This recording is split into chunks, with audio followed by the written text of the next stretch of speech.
эхний үлдэгдэл оруулж байгаа үед баланс орлого зарлагын эхний үлдэгдэл оруулах товчон дээр дарахад ажлын хүснэгтэн дээр очдог.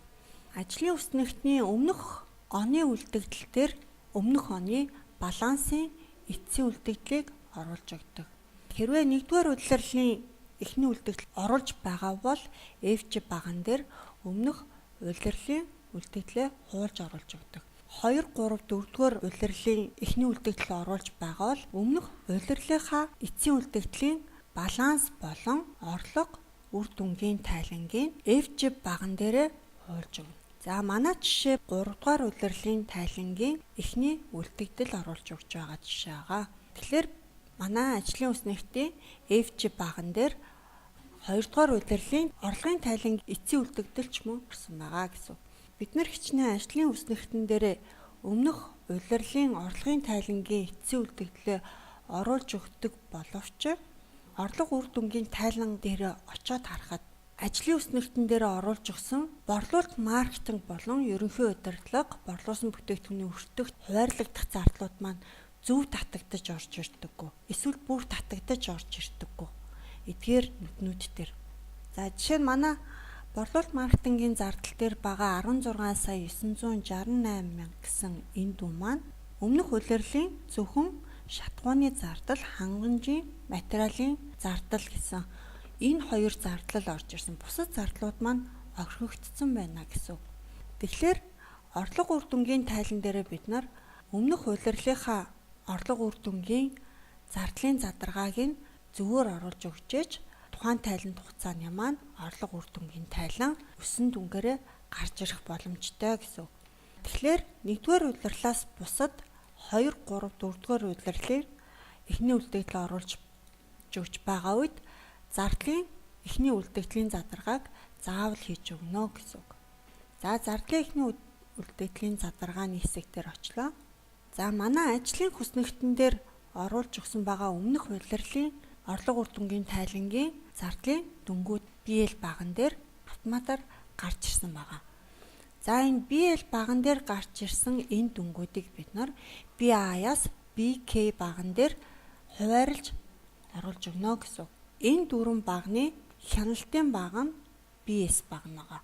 BS баган дээр тухайн нүдний зардлын задаргааг хийж өгөөрэй гэсэн анхааруулгад маань харагдана гэсэн. За жишээн дээр зардлын задаргаагаа бүгдөө хийгээд үзье. 7,194,045 төгрөг.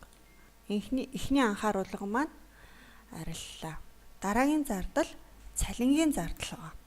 Цалингийн зардлын маань нийт дүнгийн 9,937,760 төгрөг борлуулалт маркетингийн хэлтэст хамаарагдана. 2,07,814 төгрөг ерөнхий удирдлага буюу офисын хэсэгт хамаарна гэд хэлтэс хэлцээр нь салгаж өгнө. Тухайн 3 нүдний нийлбэр BL багны нийлбэртэй тэнцүү байх ёстой. За дараагийн зардлын задаргаагаа бүгдийг хийгээд дуусгая.